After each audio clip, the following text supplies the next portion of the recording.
자, 오늘 이 새벽에 하나님께서 우리에게 주시는 하나님 말씀은 잠언 5장 1절에서 23절까지 말씀입니다. 저와 여러분이 한 절씩 나누어서 교독합니다. 내 아들아, 내 지혜에 주의하며 내 명철에 내 귀를 기울여서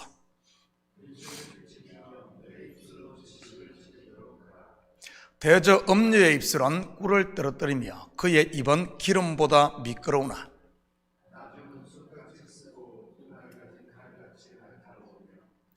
그의 발은 사지로 내려가며 그의 걸음은 서울로 나아가나니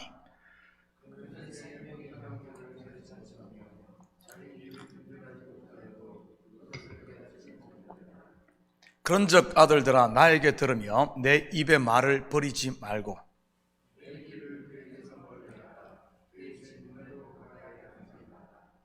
두렵건대 내 존령이 남에게 잃어버리게 되며 내 수완이 잔인한 자에게 빼앗기게 될까 하노라.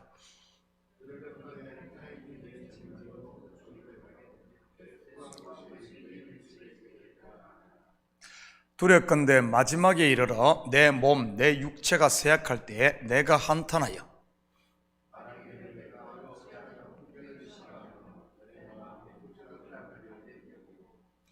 내 선생의 목소리를 청종하지 아니하며 나를 가르치는 이에게 귀를 기울이지 아니하였던고.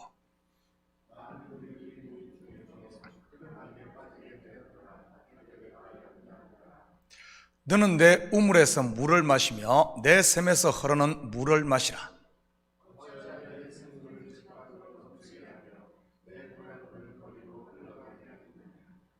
그 물이 내게만 있게 하고 타인과 더불어 그것을 나누지 말라.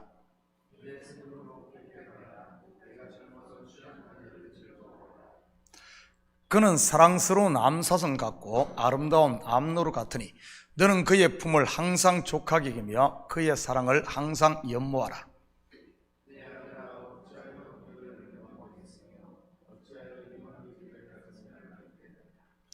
대저 사람의 길은 여호와의 눈앞에 있나니 그가 그 사람의 모든 길을 평탄하게 하시느니라.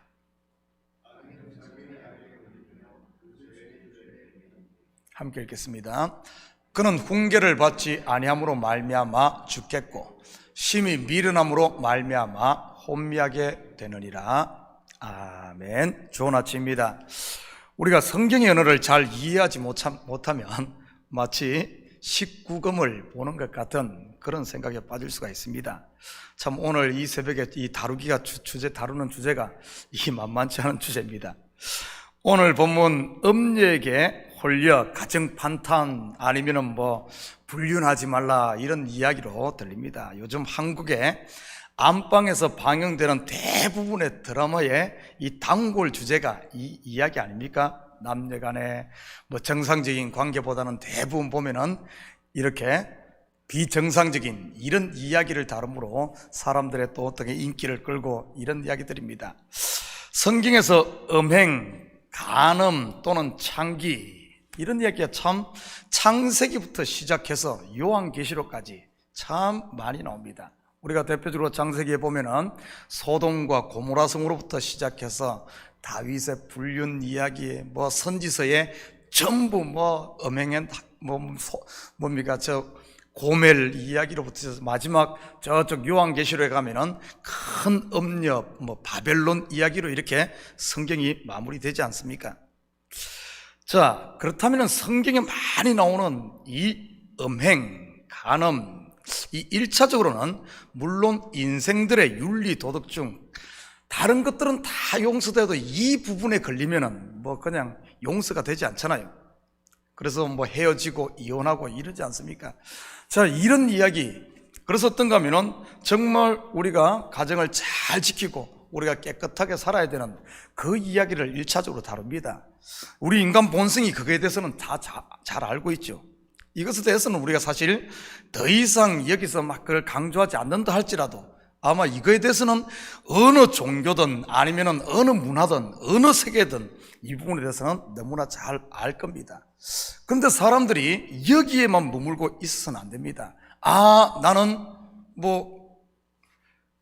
바람 피우지 않았으니까, 나는 이혼하지 않았으니까 나는 깨끗해 하면서 자칫 우리가 실수하기 쉬운 것이 그런 이혼한 사람이라든지 아니면 재혼했다든지 아니면 그런 거에 대해서 색안경을 끼고 너무 너는 죄인 나는 그렇지 않으니 의인 이런 식으로 가면은 성경이 말하고자 하는 원래 목적을 잃어버리기 쉽다는 사실입니다.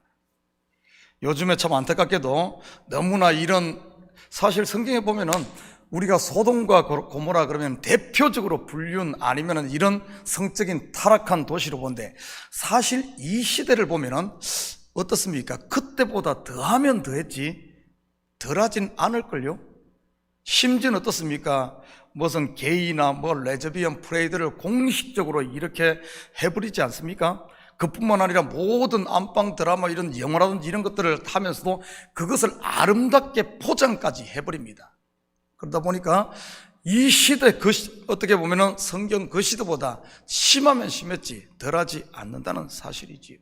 자, 이런 시대에 참으로 우리가 그리스도인으로서 정말 가정을 지키며 정직하고 깨끗하게 사는 것은 너무나 중요합니다. 자, 그런데 우리가 여기에 머무르지 말고 성경이 정말 이것을 통해서 인간의 가장 기본 질서인 이 가정이라는 이것을 통해서 말씀하고자 하는 정말 본 뜻이 무엇인지 조금 더 깊이 이 새벽에는 다뤄보도록 하겠습니다. 그런데 성경에서 다룬 것은 이 인간의 윤리 도덕뿐만 아니라 조금 더 깊이 다루고 있는데 성경에 보면은 음행을 무엇으로 정의를 하는가 하면은 하나님과 이스라엘, 다시 말해 하나님과 인생들 사이를 남편과 아내 관계로 설정을 하고 이것을 풀어나간다는 사실입니다. 자, 우리 성경에 제일 처음 보면은 하와가 누구의 말을 듣습니까? 하나님의 말씀을 들어야 되는데 그 말씀을 놓고 뱀의 말을 들음으로 말미암아 이제는 어떻게 보면 남편을 버리고 다른 남편에게 가는 이런 개념으로 성경이 풀어지는 것을 보게 됩니다.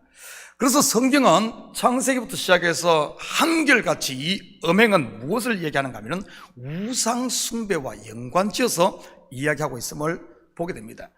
그래서 이스라엘과 유다를 이 음행한 여인으로 말하고 있지 않습니까? 대표적인 원색적인 묘사를 하는 것이 우리가 잘 아는 호세아서 아닙니까? 호세아서 보면은 고멜이란 음녀를 가장 거룩한 하나님의 제사장 호세아가 가서 데리고 오는 아내 삼는 이야기. 예수님의 족보에 나오는 여인들 또한 보면은 이런 비슷한 이야기가 많이 나옵니다. 유다와 다말 관계, 다윗과 밧세바 관계, 우리가 잘 아는 사사기의 삼손과 데릴라 관계, 사마리아 여인과 뭡니까? 5 남편과 산 사마리아 여인과 그리고 예수님이 찾아가는 이런 이야기들. 그래서 성경은 한결같이 음행의 깊이를 1차적으로는 가정을 이야기하지만은 조금 더 깊이 보면은 하나님과 우리 관계를 들어서 음행한, 다시 말해 우상을 쫓아간 우리 인생들을 오늘 이 음녀로 정의하고 있음을 우리가 볼 수가 있습니다. 여러분, 이것을 통해 성경은 단순히 19금 이야기를 하고자 하는 것이 아니라 음행을 통해서 너희의 실체가 무엇인가를 우리 인생들 가운데 예를 들어 창녀라든지 바람을 피웠다든지 이런 거에 대해서 아주 우리 본성이 아주 그렇게 보잖아요. 그것처럼 우리의 실체가 흙이요 아담이요 죄덩어리요 바로 불륜한 아내처럼 고멜과 같음을 하나님께서 우리를 이렇게 보여주고 있는 겁니다. 우리의 인생의 상태가 바로 이 상태라는 사실이지요. 여러분, 우리 우상 숭배하면 대표적인 것이 어딘가 하면은 시내산에서 금송아지 사건, 하나님의 말씀을 받아 내려오자 인생들이 어떤가 하면은 금송아지를 만들고 우상 숭배를 하면서 음행하는 이 모습을 보여주고 있습니다. 요즘 대부분의 성도들 아마 그래도 교회 다닌다면 우상 숭배는 하지 않을 겁니다. 점쟁이를 찾아간다든지 부처를 찾아간다든지 부적을 몸에 지니고 다닌다든지 제사 드린다든지 이런 것들은 하지 않을 겁니다. 그렇다면 나는 음행 안 한 사람입니까? 음행 안 한 사람입니까? 아마 하고 있는 사람 없을 거예요. 자, 여기까지가 대부분 이제 어떻게 하면 우리가 일반적으로 알고 있는 사실입니다. 그런데 성경은 여기에 멈추지 않아요. 이 음행이 의미하는 좀 더 깊은 의미가 있습니다. 신약에 와서는 이 음행, 우상숭배를 무엇으로 주로 묘사하는가 하면 돈으로 묘사하고 있다는 사실에 우리가 주목을 해야 됩니다.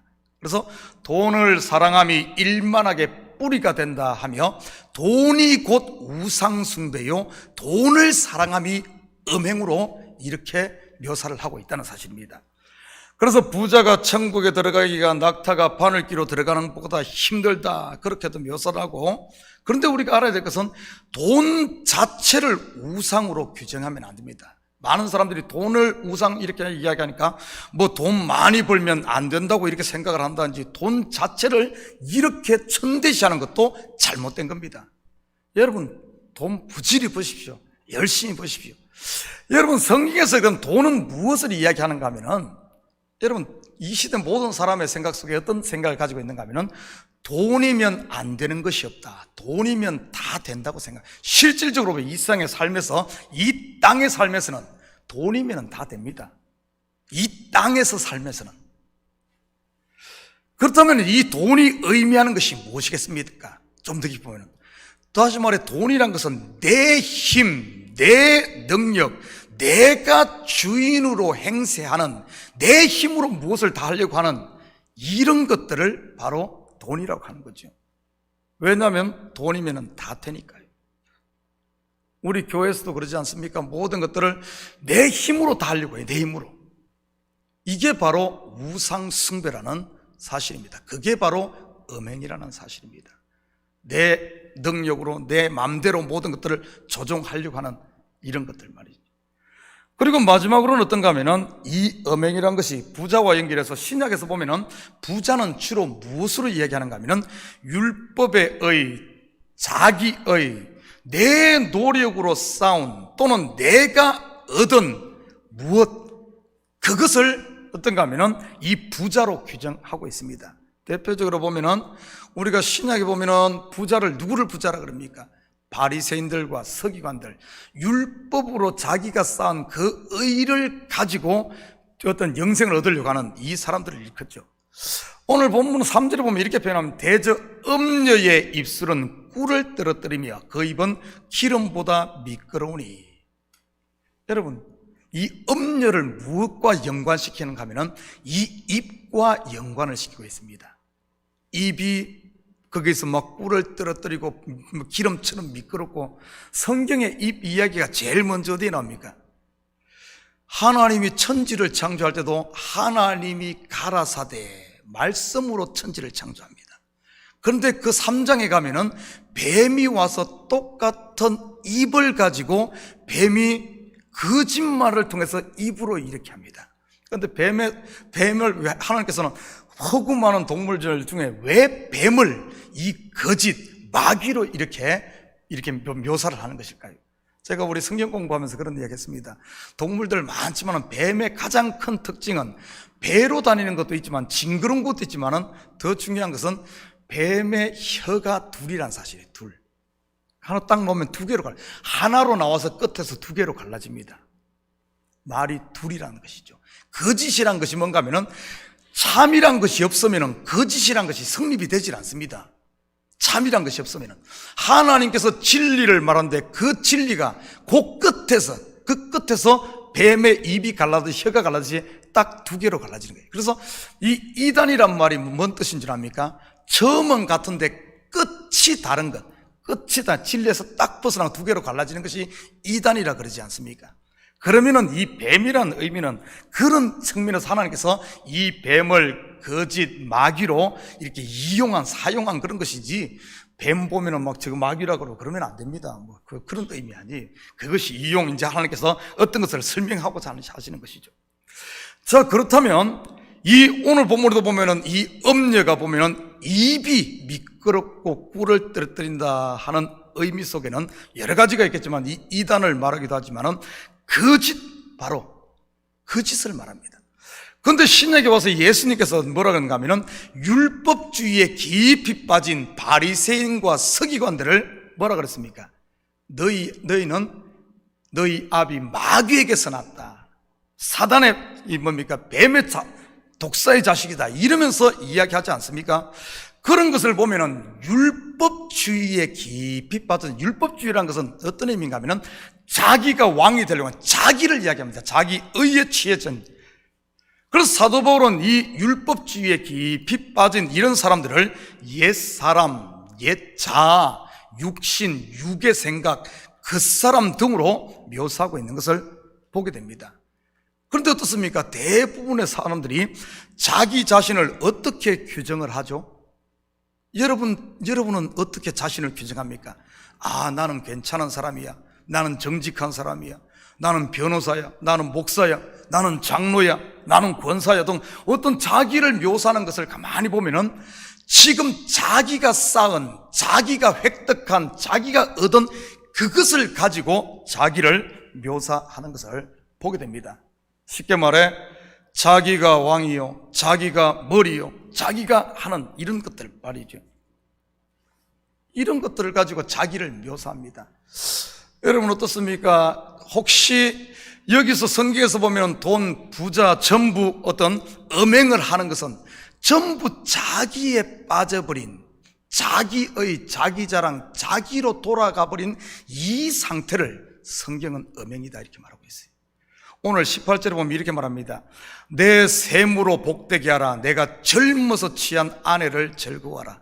물론 성경을 겉으로 보면은 처음 결혼한 본부인으로 만족해라 뭐 이런 의미 같아 보입니다만은 조금 더 깊이 보면 요한계시록에도 보면 이런 표현이 나옵니다. 너희의 처음 사랑을 버렸다. 다시 말해 오늘 본문과 연관을 시키면은 젊어서 취한 아내를 즐거워하지 못하고 그 젊은 아내를 버렸다 이런 의미거든요. 그렇다면은 여기서 말하는 젊어서 취한 아내, 처음 사랑이 무엇을 말하겠습니까? 바로 그리스도와 이룬 사랑, 전적인 은혜로 주어진 그 사랑을 이야기하는 거예요. 우리가 아직 죄인 되었을 때, 시커먼 노예 술람비로 있을 때 샬롬의 왕 솔로몬, 바로 예수 그리스도께서 우리에게 찾아오셔서 우리를 전적으로 사랑함으로 그 받은 그 처음 사랑, 그 사랑은 나에게서 나온 것이 아니라 그분께서 나에게 주어진 전적인 그 사랑, 이것을 성경에서는 오늘 본문에서는 젊어서 취한 아내다 이렇게 표현하고 있습니다. 그 처음 사랑으로 만족을 해야지 그것을 버리고 어디로 돌아가는가 하면은 다시 옛날로 돌아가는, 율법으로 돌아가는 이것이 바로 뭔가 하면은 음행이라고 이렇게 말하고 있는 겁니다. 여러분 한번 정리해 보시기 바랍니다. 과연 나는 오늘 본문의 이 말씀에서 자유로운가? 나는 한 남편의 아내요, 나는 한 아내의 남편으로서 나는 지금까지 깨끗하게 살았으니까 나는 깨끗해. 여러분 이러고 있을 겁니까? 혹시 나도 모르는 사이에 은혜로 시작했는데, 정말 그리스도의 사랑을 충만히 받고 시작했는데 나도 모르는 사이에 옛날로 돌아가 있지 않습니까? 교회 와서 내가 이렇게 수고했는데 나를 알아주지 않으니 내 마음에 서운한 이런 마음이 없습니까? 아니면은 정말 우리는 전적으로는 하나님의 은혜로 용서받았는데 누군가 꼬인 관계, 그것을 용서하지 못하고 내가 왜 용서해야 돼? 나는 잘못이 없는데 자기 의를 주장하고 있지 않습니까? 여러분 보이지 않는 가운데 나도 모르는 사이에 은혜로 시작했다가 율법으로 돌아가고, 은혜로 시작했다가 전부 자기에게 중심이 맞춰 있고, 세상을 내 힘과 내 뜻대로 남편도 조정하려고 하고, 자식 교육도 하나님이 자식을 향한 그것을 보지 못하고 내가 자식을 내가 원하는 대로 하지 않아서 스스로 괴로워하고 스스로 힘들어하고 있다면 혹시 그것이 오늘 본문에 말하는 음행이라는 사실입니다. 이 시대 성도들의 가슴을 열어보면 보이지 않게 많은 서운함들, 이런 것들이 많이 들어. 불평과 불만, 그것도 어디에서 많은가 하면은 교회에서 불평도 많고, 가정에서도 많고, 직장에서도 많고, 다 보면은 이러면서 쌓여있어. 여러분 이것이 다른 것이 아니라 지금 내 속에 음행으로 가득 찼다는 걸 아십니까? 우리 처음 받을 때 보십시오. 하나님의 처음 그 사랑을 받을 때 나는 죄인데 나에게 1만 달란트 탕감받음으로 말미암아 나 같은 죄인을 구원한 그 은혜 안에 있어버리면 누가 나를 왼뺨을 친다 할지라도 오른뺨을 돌려댈 수가 있고, 그것도 달라가면 속옷도 들 수 있고, 오리 가자 그러면 심리도 갈 수 있고, 내가 받은 은혜가 얼만데, 이렇게 은혜로 시작했는데 처음 어떤 젊어서 취한 아내로 절구했는데 어느 순간 보니까 자기 의를 주장하는 거야. 내가 왜 그래야 돼? 내가 왜 이런 대접 못 받아야 돼? 나는 이렇게 했는데, 자기로 돌아가다 보니까 이 속에 선한 걸로 가득 채워지고 불만으로 채워진, 이것을 성경에서는 궁극적으로 이야기하고자 하는 것은, 음행은 바로 이것을 이야기하는 겁니다. 이것. 그냥 단순히 바람 피지만, 물론 바람 안 피워야죠. 그것은 교회에서 가르치지 않아도 다들 알아요. 다들 알아. 아는데도 죄에 끌려 넘어지는 거죠. 그러나 정말 우리가 하나님과는 음행하면서 세상에 안 했다고 자랑할 수 있습니까? 하나님을 버리고 은혜를 저버리면서 나는 이 땅 깨끗하게 살았다고 말할 수 있을까요? 여러분, 성경의 죄는 다른 것 이야기하는 것 아닙니다. 성경에서 말하는 죄는 관역을 빗나갔다는 뜻으로 하나님에서, 말씀에서 하나님을 떠난 것을 죄라 그러는 거예요. 죄. 거기로부터 모든 것이 파생되어진다는 사실입니다. 절대 우리가 평생을 살면서, 나이 들면 괜찮지, 아니요, 평생을 살면서 우리가 자유로울 수 없는 것이 바로 이 음행 문제라는 겁니다. 그래서 우리가 정신 차리고 있지 않으면 잠언서에서 제일 많이 이야기하는 게 바로 이 부분이에요. 이 부분. 하나님의 말씀은 어린아이부터 시작해서 모두에게 적용되는 겁니다. 초등학생, 성을 모르는 초등학생에게도 적용되고, 이제는 성적인 그런 게 다 이제는 힘이 빠진 80, 90된 노인에게도 적용 똑같이 되는 거예요. 한번 보십시오. 전부 어린아이나 어린이 할 때 전부 어떤가 하면 자기가 중심이 되려고 하고 자기가 왕이 되려고 하는 건 동일합니다. 동일해요. 그래서 이게 자유로울 수 없다는 거죠. 우리가 정신을 차리고 정말 나는 정말 은혜 아래 있는가, 혹시 내 속에 서운함과 내 속에 그런 것이 있다면 나는 이 아침에 처음 사랑을 회복할 수 있기를 축복합니다. 그리고 나면 여러분이 지고 있는 짐들이 내려놓아지고 모든 것이 자유로워지고, 처음 우리를 사랑했던 샬롬, 솔로몬, 평강의 왕이 내 마음에 오셔서 참된 자유와 이 평강이 짐을 내려놓고 은혜로다, 은혜로다, 이 새벽 자유한 모든 짐 내려놓고 오늘을 출발할 수 있을 줄 믿습니다. 아무튼 우리 이 새벽 기도할 때 혹시 여러분 마음을 살피면서 내 속에 이런 음행이 있다면, 업력이 쌓여 있다면 이 시간 나라는 것을 십자가 앞에 내려놓음으로 오늘도 이 자유함 가지고 하나님의 나라를 사는 우리 식구들 되기를 주님의 이름을 축복합니다. 같이 기도하십시다. 사랑의 아버지 하나님, 참으로 감사를 드립니다. 이 새벽을 깨우시고, 맞습니다, 내가 음행한 자요, 내 속에 음욕이 가득한 것을 보게 하시고, 혹시 내 속에 은혜로 시작했다가 옛날로 돌아가 내가 왕의 자리에 앉아있다면 이 새벽 다시 한 번 더 십자가 앞에 내려놓고 평강의 왕이신 주께서 오셔서 우리를 사랑한 그 처음 사랑을 회복함으로 아버지 하나님, 오늘도 감사하며 참으로 그리스도인으로 살아가는 저희들 되게 도와주시옵소서. 감사드리며 예수님의 이름으로 기도드립니다. 아멘.